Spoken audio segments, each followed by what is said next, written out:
হরে কৃষ্ণ। আশা করি সবাই ভালো আছেন।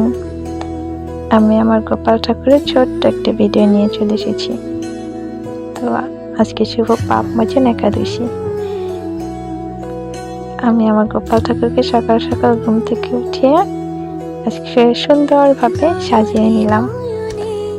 তো আজকে একটু স্পেশাল দিন, যেহেতু একাদশী, এর জন্য তো গোপাল ঠাকুরকে সাজাতেই হয়।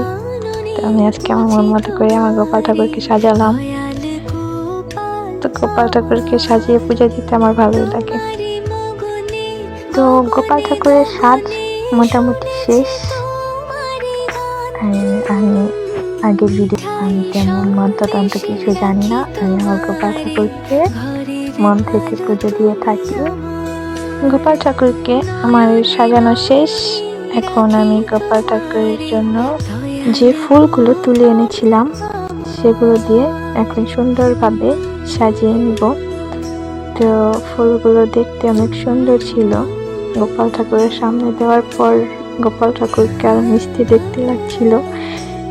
আমি আমার সাধ্য মতো গোপাল ঠাকুরের ভোগ লাগালাম।